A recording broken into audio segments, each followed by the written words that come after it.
Trading म्हणलं की options आणि ऑप्शन्स म्हणलं की ऑप्शन्स बाईंग हा सगळ्यांचा फेवरेट टॉपिक आहे.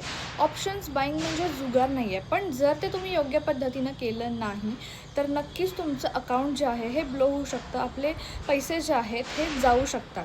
आणि म्हणूनच ऑप्शन्स बाईंग करताना व्यवस्थित काळजी घेणं खूप गरजेचं आहे. ऑप्शन्स बाईंग म्हणजे कमी पैशात खूप मोठा मूव्ह पकडण्याचा प्रयत्न. आपण प्रीमियम भरतो आणि जर आपलं डायरेक्शन बरोबर असेल तर आपल्याला खूप मोठा प्रॉफिट होऊ शकतो. ऑप्शन्समध्ये कॉल ऑप्शन्स आणि पुट ऑप्शन्स असे दोन प्रकार येतात. मार्केट जर वर जात असेल तर आपण कॉल ऑप्शन घेतो आणि मार्केट जर खाली येत असेल तर आपण पुट ऑप्शन घेतो. म्हणजे जर आपला व्ह्यू बुलिश असेल तर आपण कॉल ऑप्शनकडे जातो आणि आपला व्ह्यू जर बेरिश असेल तर आपण पुट ऑप्शनकडे जातो.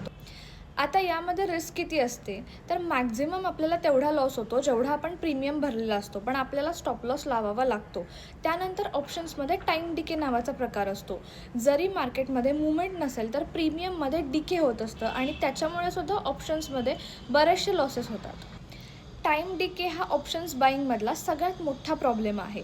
ऑप्शन्समध्ये जर आपण खालील चुका केल्या तर आपल्याला खूप मोठा लॉस होतो. सगळ्यात पहिली गोष्ट म्हणजे रँडम स्ट्राईक प्राईस घेणे, त्याच्यानंतर स्टॉप लॉस न लावणे, त्याच्यानंतर डिसिप्लिन फॉलो न करणे, ओव्हर ट्रेडिंग करणे. विदाऊट डिसिप्लिन ऑप्शन्स ट्रेडिंग खूप डेंजरस आहे आणि म्हणून आधी ऑप्शन्समधली रिस्क समजून घेतली पाहिजे आणि मग ट्रेडिंग केलं पाहिजे. आधी रिस्क समजून घ्या आणि मग त्याच्यानंतर प्रॉफिटकडे जा.